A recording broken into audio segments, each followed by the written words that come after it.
The following is intended only for mature audiences. Always consult legal and medical professionals when needed. Viewer discretion is advised.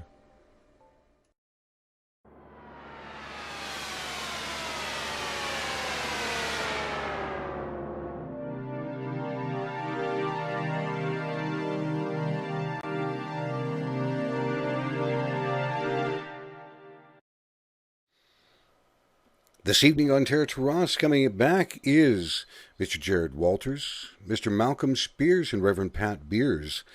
This evening they're going to be talking about gallery readings, how they're different, what they accomplish, how does all of that actually work. So here they are, and I hope that everybody sticks with us for an hour because I know there's a lot of information coming your way. Good evening, folks. So, Pat. Yes, Jared. Malcolm. Yeah, what's up? Who wants to start and talk about galleries and what they're all about? Go for it. Well, it's a public demonstration, and you can have anywhere from like 6 to 200 people. And you stand up in front. This is always unnerving for me. I always get a bit of stage fright. Until I'm actually rolling, I'm like, oh my God. Right. I got booked into Casadega, and they have about a 400-seat auditorium. And I had no idea what I was getting into, right? Until I went and saw the place. It's like, what did I sign on for? There was maybe about 150 to 200 people there, but you're always worried about the same thing. If, will you flop? And so far, it's never happened. But there are short messages, usually like 2-3 minutes, maybe 5 at the very max. You don't want to spend too long with people because it gets boring for everybody else. And it's messages, and generally it's proof of survival is what they really like, in spiritualist churches. So, your great uncle Andrew, says hello, and don't forget to change the oil in your truck, stuff like that. Yeah, absolutely. So, have you done many public platform demonstrations? Oh, many, yeah. Many? I was actually in a training class for that out of my spiritualist church. So normally we're sitting together. I'm sure you guys all know about this. You sit in a circle in the dark or semi-dark, and, you give messages or whatever the class is about. But in this particular case, what they would do is instead of a circle, the chairs would all be arranged in rows. Mm-hmm. And you were expected to show up with a jacket and tie and shiny shoes. Very formal. And because what you're doing is you're playing it out as you would actually do it on stage, just to get you more used to it. And then the first time it happened to me, I didn't realize that it was the teacher had organized this event beforehand. So there was 2 people having a conversation.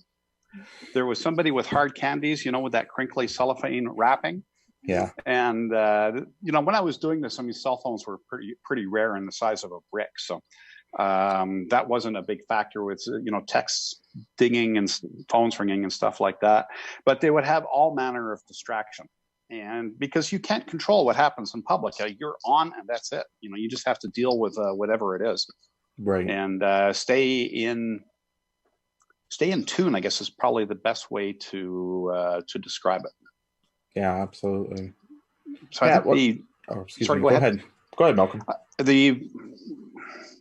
Usually for platform work on students' nights, it's basically the other students and the people who didn't know it was students' night. And then gradually you work up to sort of like more important services, and then they pretty much trust you. They leave you on your own, and you have to work on sermons. Usually you have to do the sermon, the benediction, the opening, and it depends. Sometimes I'll get somebody to do the sermon and just let you sit and work on what's going on. And what I would always do is I would always go. I see auras, so I would sit while everything's going on and they're singing their first hymns and all that. I would sit there and just watch the audience, and I would find out who's got the biggest aura. Mm-hmm. And that was the person I would always go to first. I used to be really nervous about that. I'm better now than I was, but you still get kind of, like as you're going on. And I would always go to the person who had the biggest aura, so I had the most energy to work with. Yeah. And then once I'm rolling, all the thoughts of like stage fright or what's not going to work or what's going to work just goes. It's gone. Yeah. And as long as you're getting decent feedback, I've been left hanging. Actually, I had this guy really, really strong, and I was getting all kinds of like very specific stuff for him. And he came to see me after. Well, that was me you were talking about, and it was like one of the early ones in, and he left me hanging there, and it was like, oh my god, what am I going to do? This is like a huge crowd. And so anyway, I got around it. Yeah. Those public moments. Pat, what is your perception of a gallery reading? What are your experiences with those? Well, I agree with all the things that Malcolm said. When you're doing it with the churches, women are expected to wear skirts, dress shoes, look nice, look like you're going to church yourself for something important. I don't see so Malcolm's got the advantage there. I always call them the attention hog. You've got one person that no matter what you're saying or who you're talking about, that's mine, that's mine, that's mine. And if you try to go to someone else, they'll say, no, that's mine. Oh, excuse me. Well, we've already talked. Let me talk to this one. At the psychic fairs, they do that a lot. I try to get out. Usually I'm booked, thank goodness, and I don't have to do it. But I would sit there and I would scan the audience and I'd say, okay, now who has a message that's very important to give to someone? And the person before me, now, at the fairs, there can be anywhere from 3 to 5, 8 of us doing this, depending on the size of the fair. And there's normally 18 readers, 15, 18 readers. And the person that I would pick out to give the message to, the person in front of me would give them a message. And I'm like, oh, lovely. Yeah. Right. I would get someone. And like Malcolm says, you'll find someone and darn well you're connected to them. It's their message. And they're sitting there going, I don't know. And so my favorite response is, well, that's what I'm getting. I'm going to leave that with you. Hopefully it will make sense to you in the next few hours, few days, whatever. Right. But it's just, but my problem was always with the people that no matter what you were saying, it just had to be their message and they would not give it up. And then they waste a lot of time for other people. But I found them very helpful. And the people that usually are getting them are really helpful. And most of the time, we will say one message per person. So if Malcolm gives them a message, even if I have a message for them, unless it's something totally unrelated to what Malcolm said and something very, very strong, I'm going to ignore them. Or I might say, oh, excuse me, I know Malcolm gave you a message, but could I add just one little thing? And I add that one little thing, and then I quickly move on to whomever I'm talking about. Right. Yeah. One thing that's fun, the one that the hog that wants all the messages relate to them. It's the other one where there's a couple and the guy's sitting there like that and going, no. And usually it's this way, it's the guy, and then the wife's going, yeah. It doesn't even have to be a married couple. It can be friends sitting side by side and they're going, and the friends are going, no, shut up. And you can see them going, shut up, I don't want to hear that. Just leave it alone. And you watch the person next to them get redder and redder because they know darn well that message is entirely for them, even though Right. It's interesting. It's always interesting. It is, absolutely. I've had the privilege of I've actually been able to give demonstrations in gallery settings before, but I've also been I've been the person sitting in the seat watching it take place as well, with owning Divine Awakenings for 5 years and going to other places to experience it. But for our viewers' sake, I'm going to break down here real quick. We have to describe, what is the gallery reading, everything like that. You guys did a great job of describing that, and there's some differences in there that we can break apart. But also we have to let our people know that, it's usually a medium that is standing in front of the audience. It's psychics. If you're psychic, you're not necessarily a medium. I mean, you can work at it. There's different belief systems out there, and if you're not. But mediums usually have that extra ability within the psychic senses in order to communicate with the spirit world.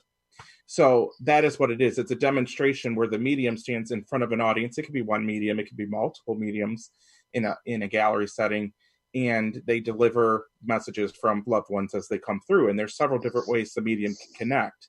One of the ways that the medium connect is called spirit-centered mediumship, and that's what actually Malcolm was describing. Spirit mediumship, or the spirit-centered mediumship is where you draw a direct connection to the spirit and allow the spirit to come through, and you deliver what they're telling you. And then what happens is you got to determine, who does this belong to? And that's where you get a lot of those people, oh, it's mine. Oh, it's mine. Because you have to really fine tune it. And as the spirit gives you more information, you're able to direct that and find out who that person is. Now, there's also what's called client-centered mediumship, where the medium connects with somebody in the audience specifically. And also Malcolm had mentioned that too, where you focus on the person that has the biggest aura, for instance. And the medium might go to that person because they have a big aura. And through that, the connection with the client, then the client actually introduces you to the spirits or their spirits. And there's a different way of connecting with the information, because once you've connected to the client, then you can go specifically to the spirit that they are wanting to deal with, versus allowing just the spirit to come through. And the client centered has always been the most popular. Spirit centered kind of came along a little bit later. So you'll see in demonstrations the differences and what a medium is doing. If a medium's like saying, okay, I have a spirit here with me that's telling me this, that, and the other, usually that's spirit centered. And if they say, ma'am, is it okay if I come to you? That's more client centered. And you see client centered in your private settings, in your home settings, when you go to see a medium and you sit with them, which is actually called a seance in the spiritualist terminology. But you sit with the medium and it's more client centered, because the medium's connecting with your energy to get the information. So you don't usually see the spirit-centered outside of that. And it can go from client-centered to spirit-centered once that connection is made. So that's when you see it in that aspect. But you're not going to sit in front of somebody and they're just going to start rambling on to something. They're going to usually connect to your energy psychically first and then go into that next step. And which also brings up another point. Spiritualists in the spiritualist church is actually a religion, and they believe in the continuity of life, that souls exist beyond the physical existence. So it is a religion, and in that sense, this is where it's formulated, that it is a religious service. And as Malcolm was saying, you have the whole benediction, you have all this other stuff that goes on within the spiritualist church, and it's part of the spiritualist church to deliver messages. So it's just like if you went Sunday at church and you hear the gospel, you're going to definitely, a medium or two are going to stand up and they're going to give messages in a spiritualist church setting. It's part of what they do. So that's kind of some of the differences. Now, mediums can also give messages outside of that, and it doesn't have to necessarily be not all mediums are spiritualists, if that makes sense. They don't follow that organized religion. Usually they adapt the same belief systems. A lot of times you'll find that, but you don't necessarily have to have a religious service for a medium to deliver a message. And you don't see that all the time. If you go to Camp Chesterfield, if you go to Lilydale, Casadega, other places like that, you're definitely going to see it because it's in the organization of their church structure. So that's interesting. And also the word gallery, platform, public demonstration, they're all synonymous with one another, but usually spiritualists call it platform or public demonstrations. And gallery came along much later, I think, when, I don't know this 100%, but when like John Edwards was standing up giving messages and they started calling things galleries when it was on a TV basis. Quick question for you. There's a question from the chat room from Michelle. It says, Jared, are you a medium also? I know you're a psychic. I'm sorry, can you repeat that? My internet was crashing out there. It's okay. Michelle from the chat room said, Jared, are you a medium also? I know you were a psychic. Absolutely. I am a spiritual medium. And that's the way I've always connected. I've always connected with spirit first, and psychic stuff came second because I always felt the presence of spirit. So that's where I started out, is identifying that. And then the psychic stuff kind of worked. It plays into it as well. But definitely I'm a spiritualist medium, and that's how I identify myself. I've always called myself a psychic medium because I just give it the broadest range, because one I find runs very much into the other. It does.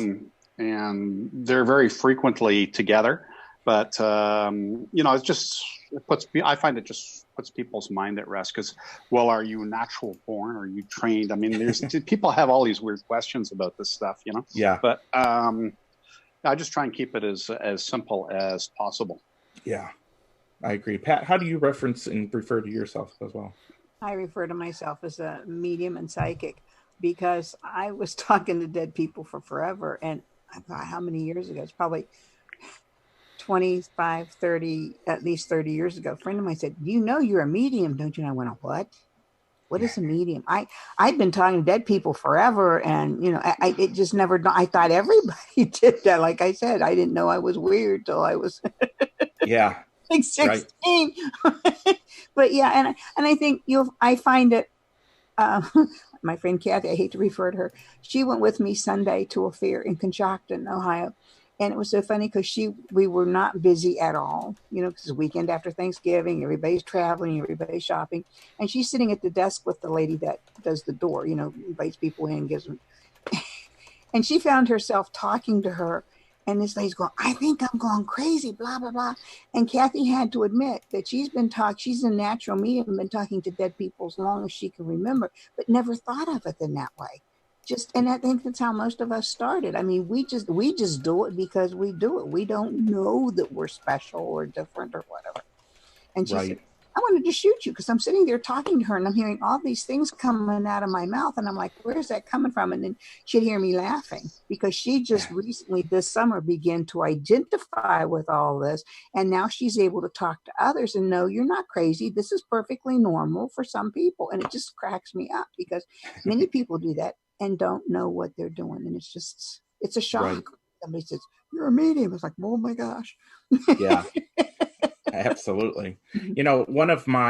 I consider her a mentor. She might not know this, but there's a lady over in Great Britain, her name, and she comes to the United States quite a bit, but her name is Mavis Patil. You may have heard her before. She kind of studied under Gordon Higginson over, the whole spiritualist union and everything that from that point. But she kind of described this because I've always been a natural medium, and that's how I started out, and that's the way a lot of us start out.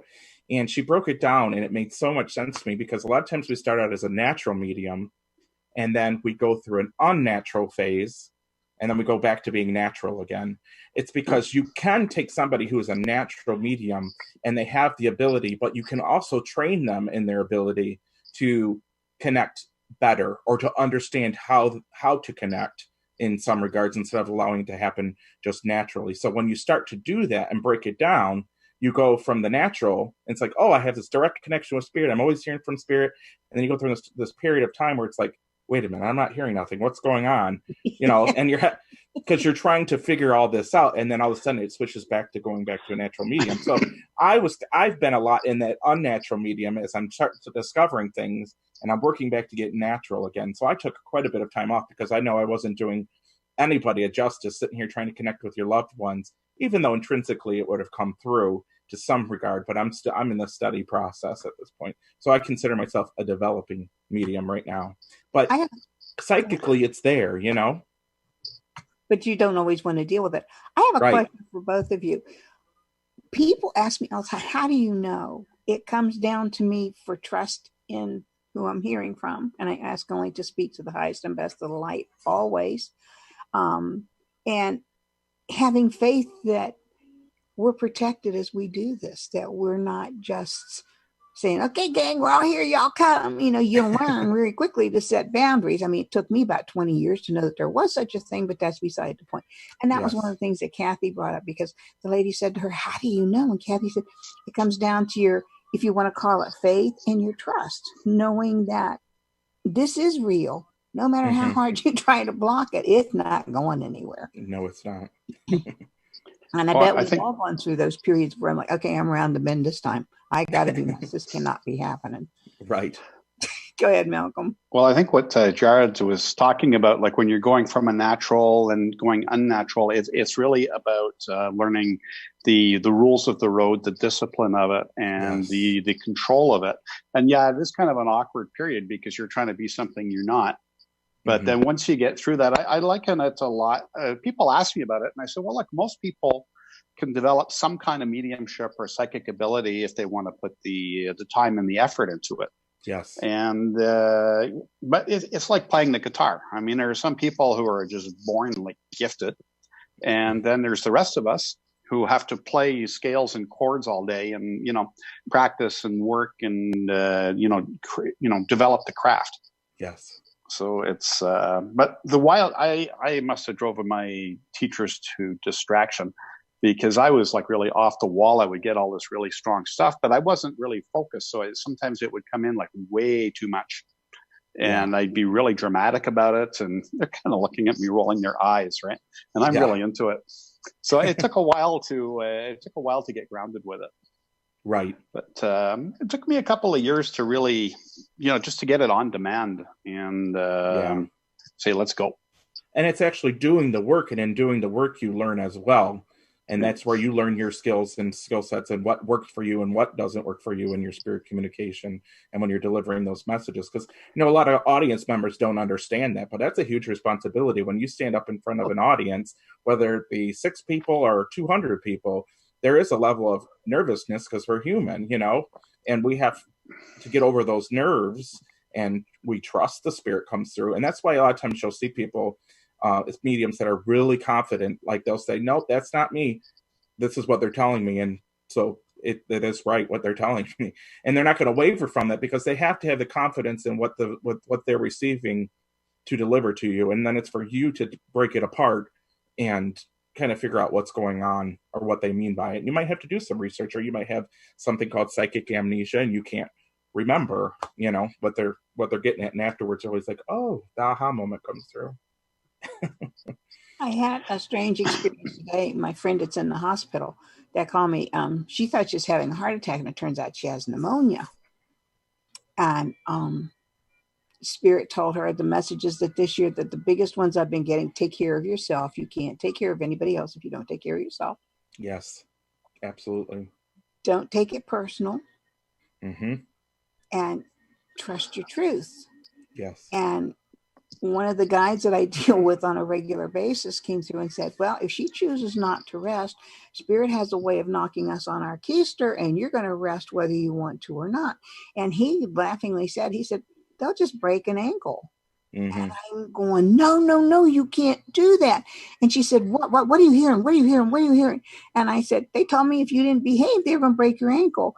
And I said, he's laughing. And she's going, oh my gosh. And then she proceeds to tell me that she had been a school bus driver many, many moons ago, wanted to retire. She never took any sick days. She was hoping, now I'm talking 30 years ago plus, they would not pay her for her sick time.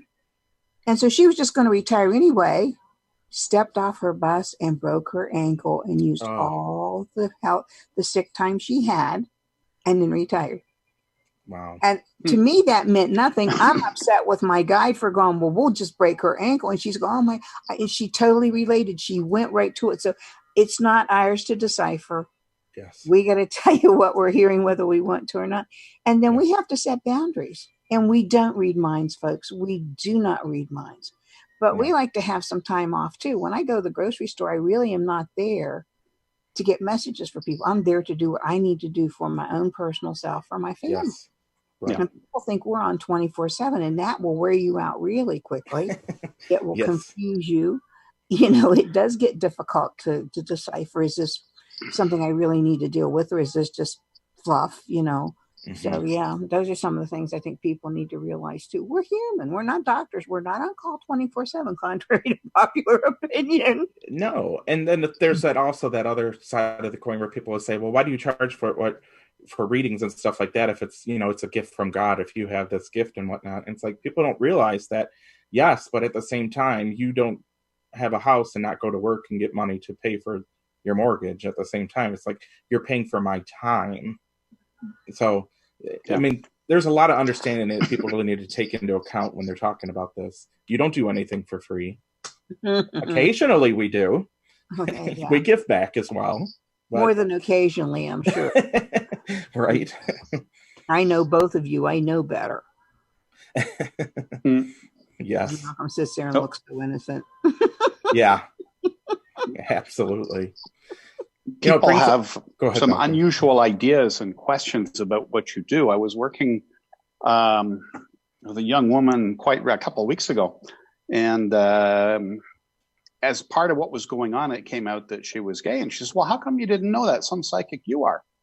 And I just looked at her and I said, listen, I'm not here to play psychic I spy on your sex life. This is not what I'm doing. Yeah. And so that doesn't even factor into it for me at all. I don't go there normally, and especially not in public.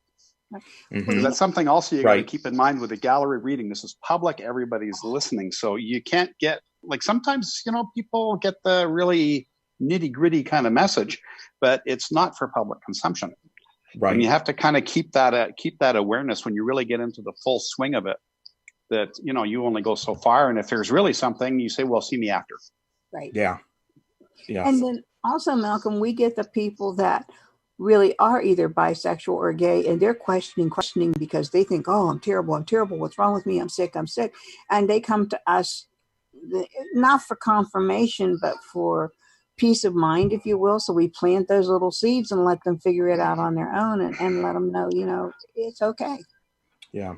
Okay. Well, in my mind, God is not interested in who you're sleeping with. God is more interested in, do you have love in your heart? Yeah. I mean, that's pretty much how I look at it. Absolutely.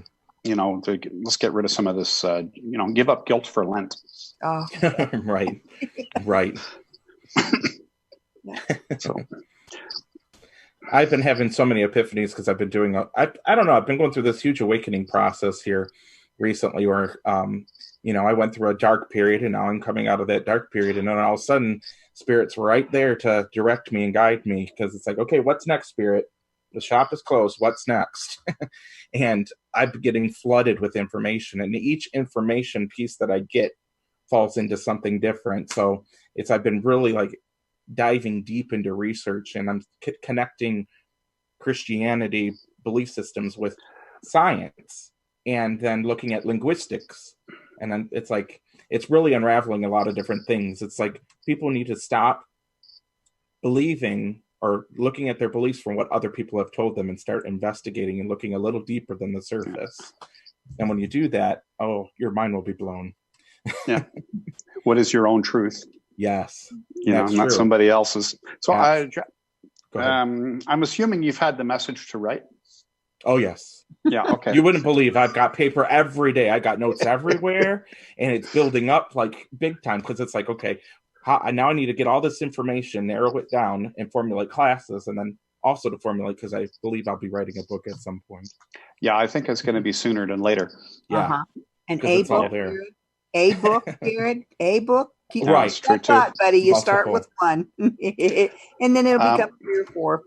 Yeah, but the lovely thing is, and I'm not trying to get too far off topic here, but when the student is ready, the teacher appears. And it is so true, because the first person out of my darkness to pull me out of my darkness was Mavis Patilla, which led into Gordon Higginson and finding out more about Gordon Higginson. And then it led into Neil Donald Walsh and Conversations with God. I've heard of it before, but I wasn't ready to read it or understand it.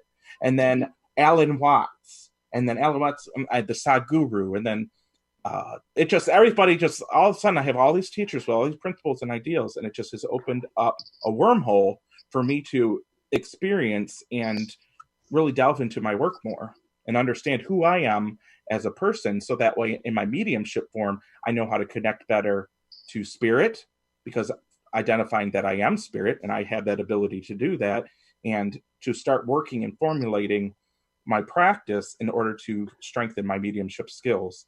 But I have to always remember that I know nothing. Don't believe what I say, but you can formulate your beliefs off of, what my understanding was. And that's my sole goal, is to help other people so that they don't have to go through this dark period and they can have their own awakening. But when they're ready, they have to take that step themselves and take that responsibility, that they don't need to look external from their self to find something, because it's already all within you. But what's fascinating to me is, like I can't think of his name, Chicken Soup for the Soul. Did you read his life story? I have not. Oh, you got to read his life story. Read Louise Hay's life story. Read Wayne Dyer's life story. These people did not have kind, gentle, fuzzy lives. And I just came across a gentleman named Wallace D. Wattles. And he died in the early 1900s. And his books are still, I've got to research him more, because it's just so fascinating to find out all these things. Absolutely. 100%. Well, we're already halfway through, if you can believe it or not. So we probably need to take a quick break real quick. But when we come back, we'll have more discussions on gallery readings and mediumship. Cool.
And we are back.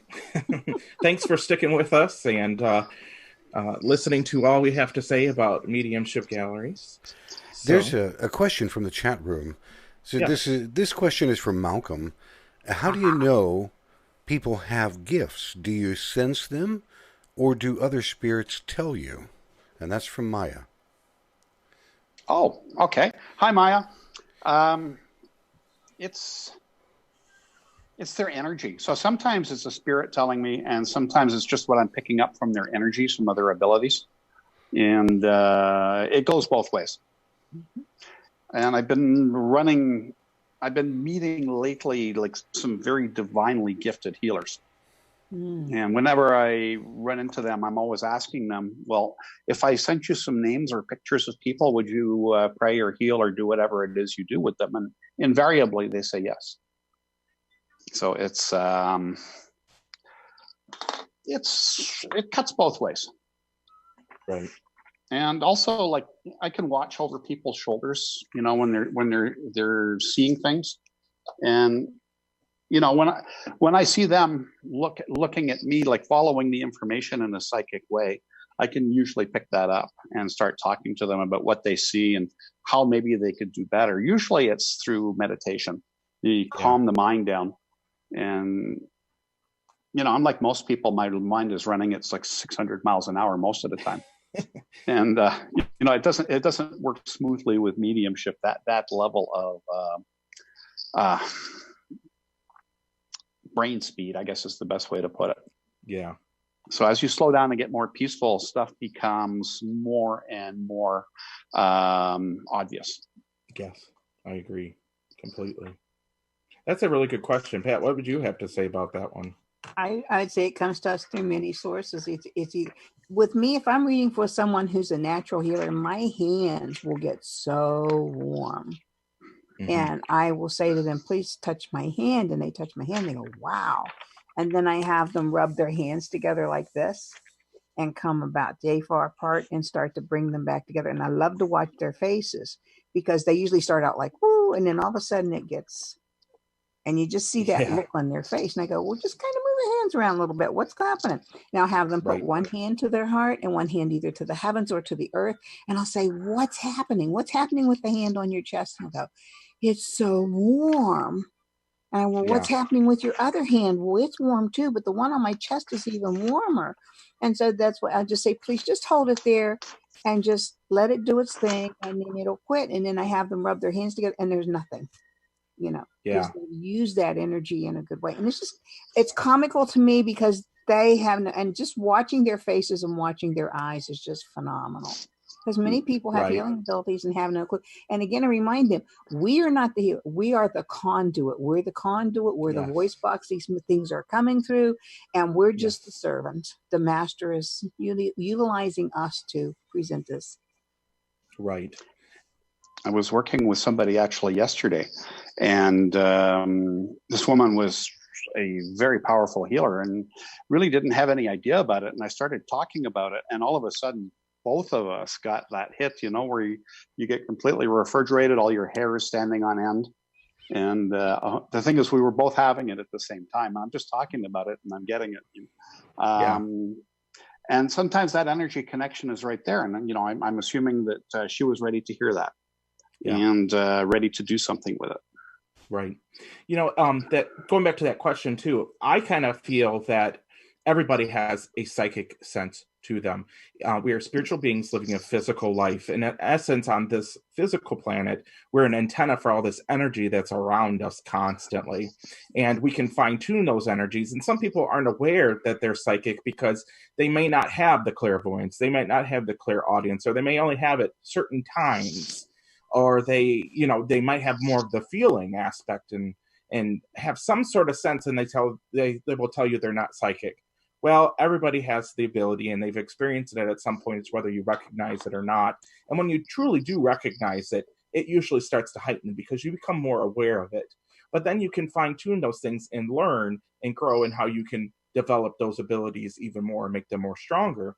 And with that being said, psychic is completely different, but synonymous to the idea of being a medium, because your psychic senses are used in mediumship, but psychics that have this extra ability to connect with the spirit itself and get information from something external from themselves that's not necessarily psychic, because you can do psychic readings with cards and get the information psychic about past, presents, and futures, but connecting and linking to spirit is different.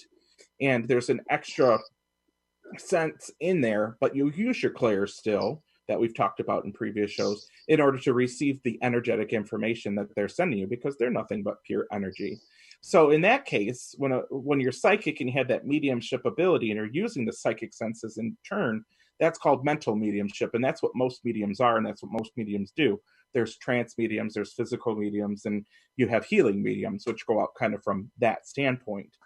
But if we kind of go back to gallery readings here, what else would you add? Any experiences with the gallery settings?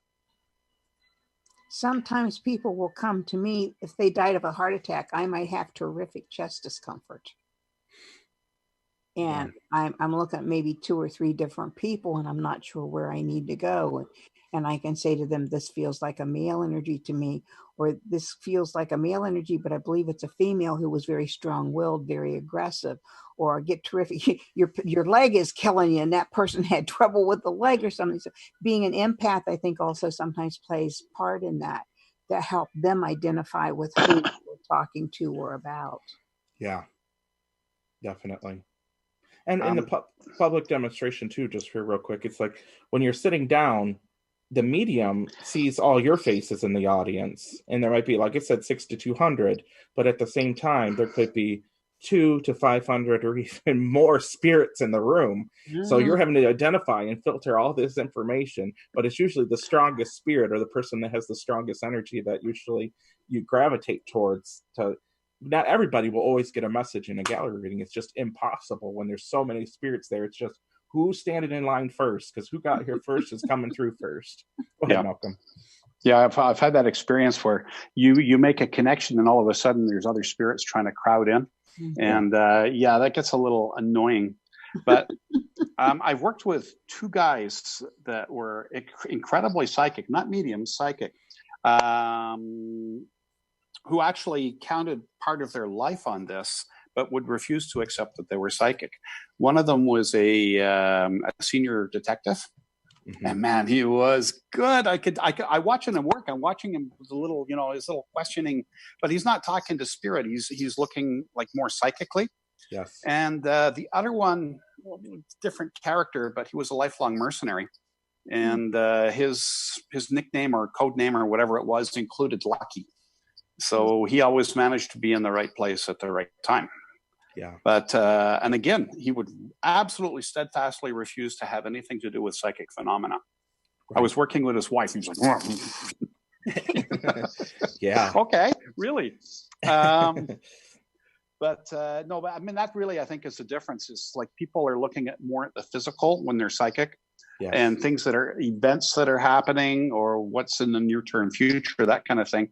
But when you're talking to on a more mediumship basis, it's more about talking to spirits, and you're getting more things about character and history and these kind of things. I found there's a fairly good split there. I mean, myself, I kind of blend one to the other. Yes. But some people don't. And that brings up a great point. I'm a spiritual medium in the sense that that's how I identify myself, because I have a religious or spiritual background that ties into my connection with spirit. And I know that I'm already psychic, because you have to be psychic in order to be a medium at the same time. But that's something that Mavis brought up in one of our classes we had recently. And I didn't notice this, but she said there's a lot of mediums that call themselves mediums out there that are working psychically, and they're actually not having a link with spirit whatsoever.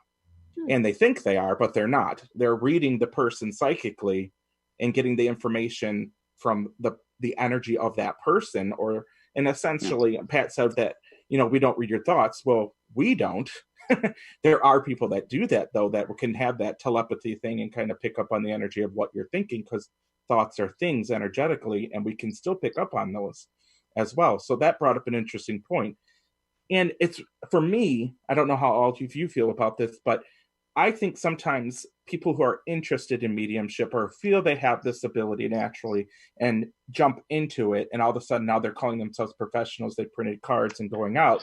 It's like you really have to put in the work behind what you're doing and understand it and develop yourself before you actually put yourself out there like that. And I learned that myself, because I did it naturally, but I fell into all these other things like confidence and trust and everything else. But now that I'm breaking it all down and I'm actually going through a development process, I see the connections and how I can be so much better than what I was previously. And Michael had brought up a good thing. He sent me a message. He said, what is the difference between somebody younger starting out versus someone like Pat or Malcolm who have been doing this for years? What is the main difference? And for me, and I'm going to ask you guys the same thing, for me, it's just your years of experience. And the experience of doing private sessions mediumistically and public settings, you have fine-tuned and developed your abilities to know and trust the way the energy comes through, because a medium truly is never satisfied. I don't care how how advanced you are, but you always will have self-doubt. You always have that mind talking to you and telling you you're not good enough, or you didn't do a good enough job in that gallery. But when we trust and put that trust into spirit, everything that comes through is from spirit. So how can we get anything wrong, essentially? I mean, we're still human, of course.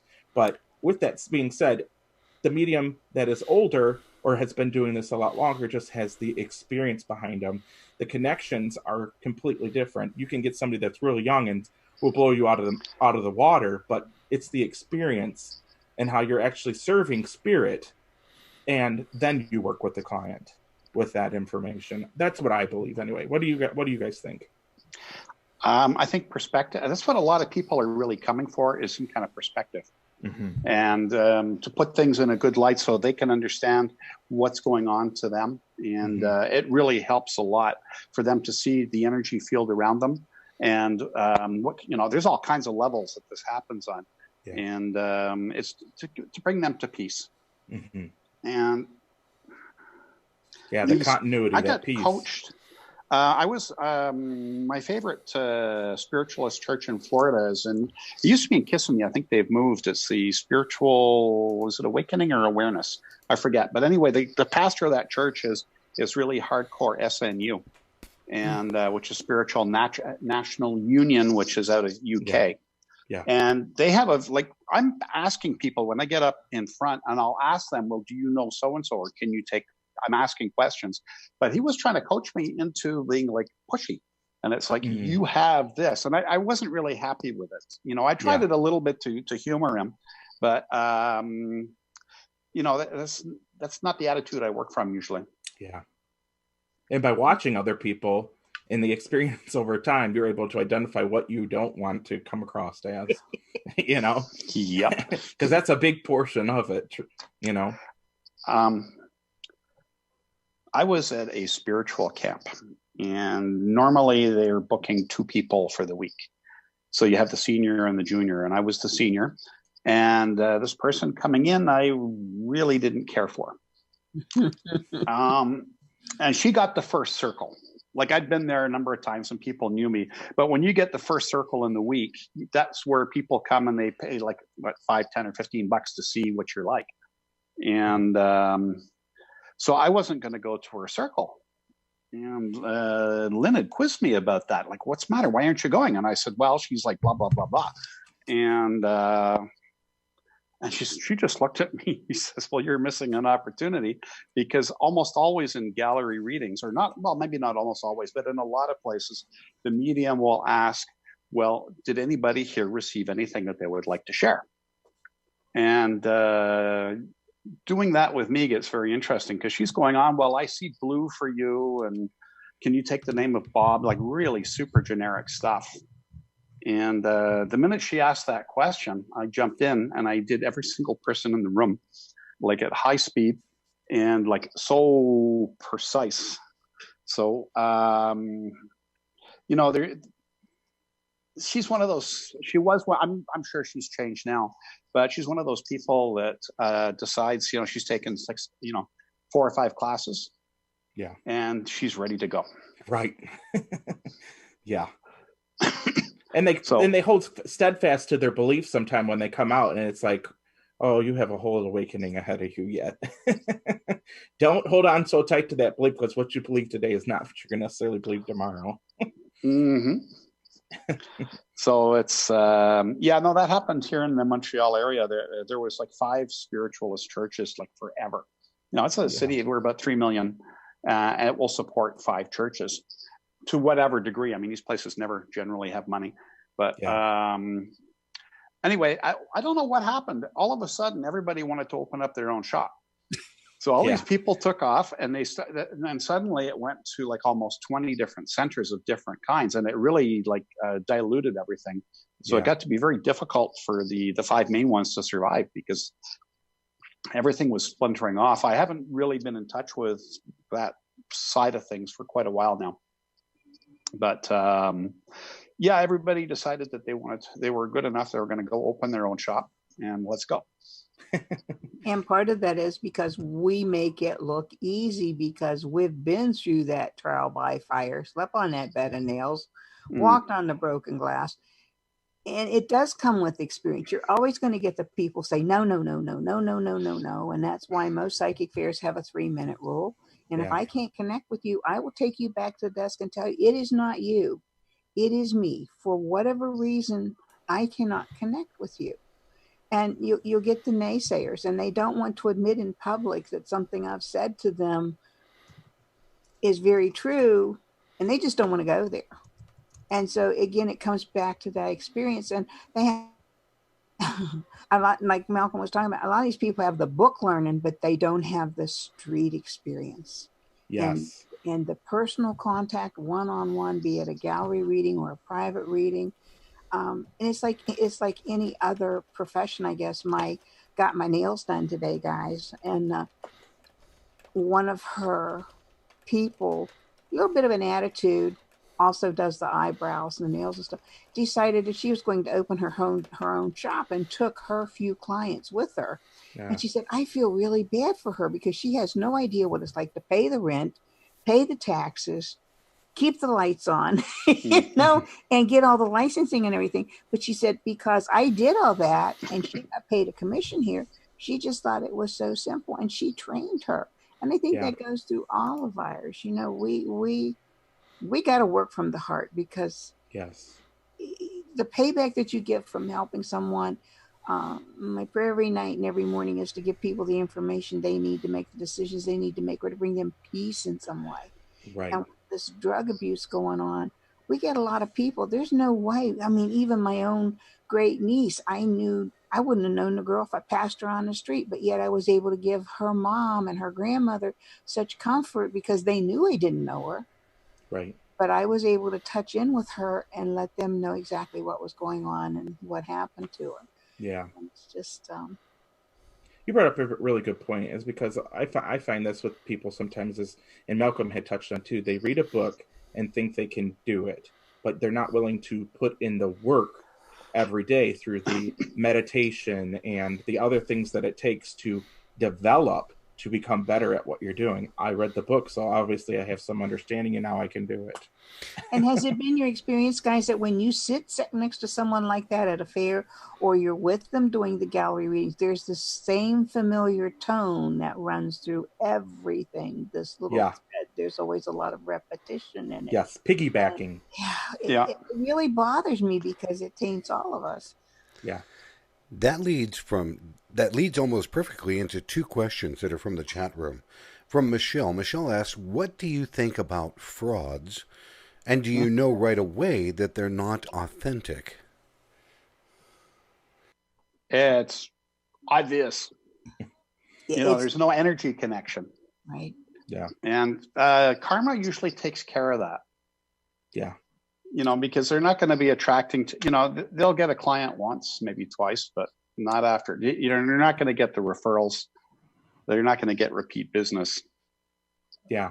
One thing I think you'll find is when a mediumship is working and they're spirit centered, you will feel the energy of the spirit presence in that space. What a lot of people notice is when they walk into some churches, you're like, ooh, I just feel the spirit in here. And if the medium can produce that, and you're feeling that being produced from them, then you can kind of identify that is a true medium and someone you're working with. There was a lot of fakes in the past. There still are fakes, and they're going to fake it till they make it.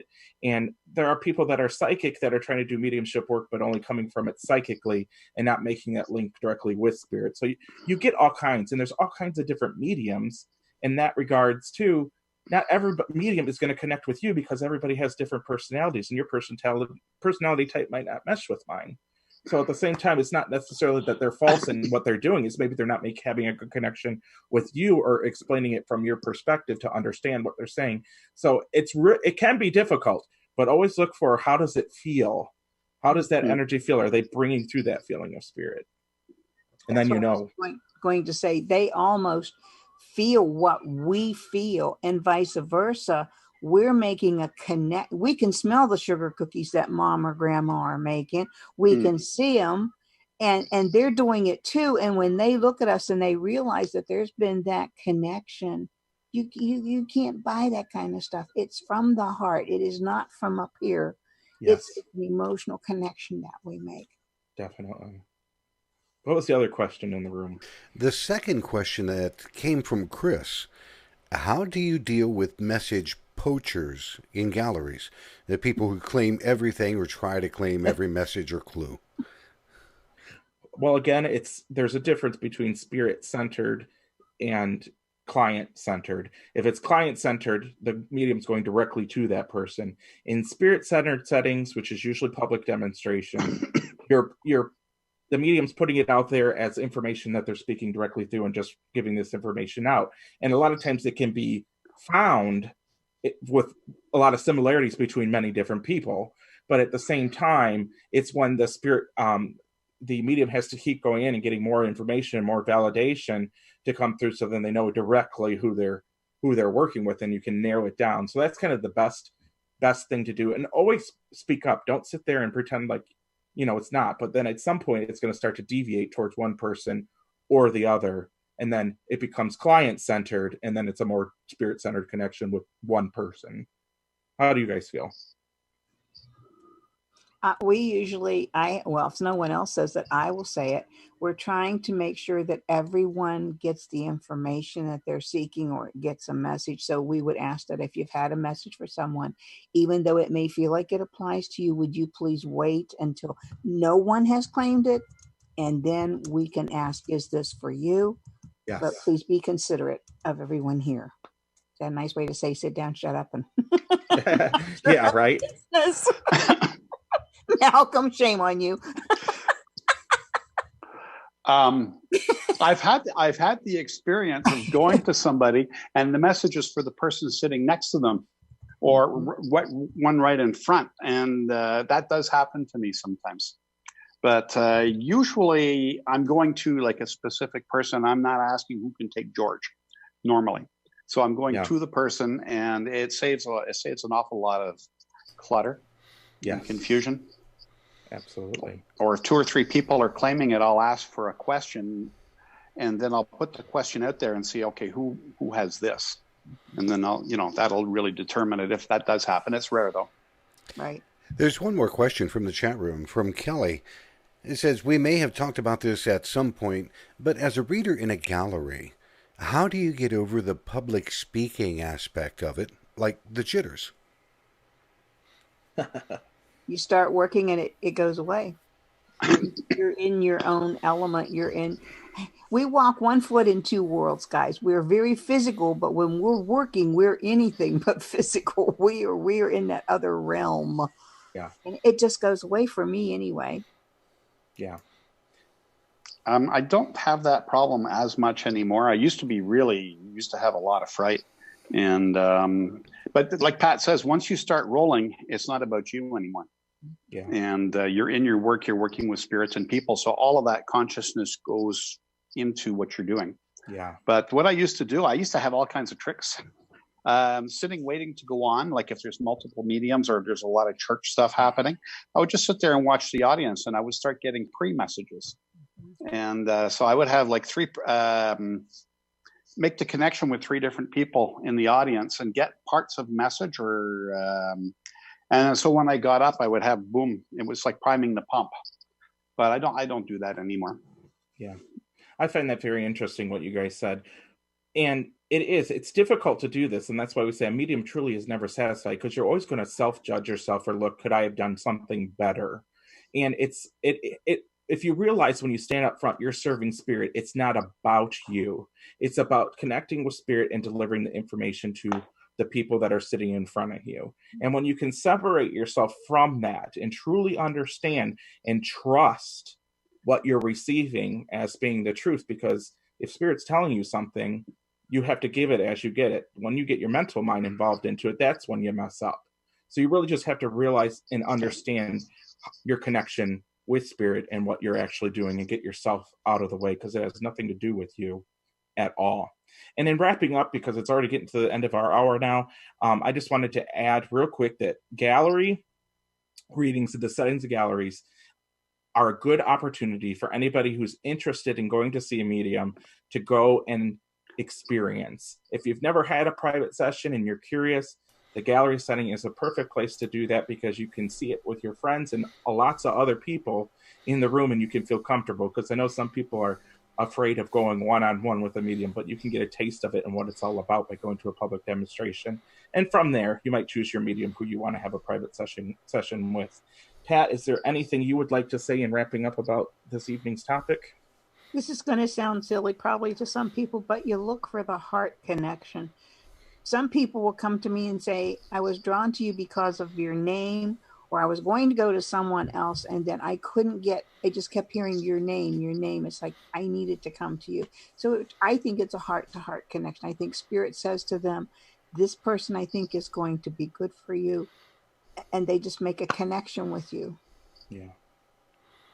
Malcolm? I would agree with that. It's once you're focused on the work, from my experience anyway, it's like I zoom in very, very deeply with a person, and I have to kind of watch that because I'll get too zoomed in. I used to have somebody in the audience, go like this, like time, and because I would get going a little too earlier on, I would get going a little too much. But no, it's when you make that connection. I talked to a guy who was a professional actor, went through 3 years of theater school. He says it's all in the breathing. Mm. If you can just keep your breath slow and even, you'll stay so much calmer. Yeah. And it took me a long time to learn that and to have the confidence to stand up and work in public. Yeah. Just those regular jitters that you get just from being present in front of all these people looking at you, and you got to deliver. Yeah. You're on. All right, Michael, go ahead and take us out for the evening, please. Thank you, everybody, for joining Terra Turas this evening. If you were in the chat room or you're going to be listening on the podcast, we appreciate you taking the time to join us for the evening. Coming up next week, if you have the chance, coming up next week is going to be about tarot and oracle cards and finding out, are the tarot cards telling a story or are they just imparting information? So next week we're going to be talking about tarot and oracle, and we hope that you'll join us again next week, 9 p.m. Eastern, on Facebook Live, on YouTube Live, and on Twitter Live. And if you want to, you can check out our website at www.terraturas.com. Until next week, everybody, have a great weekend. Night all. Good night.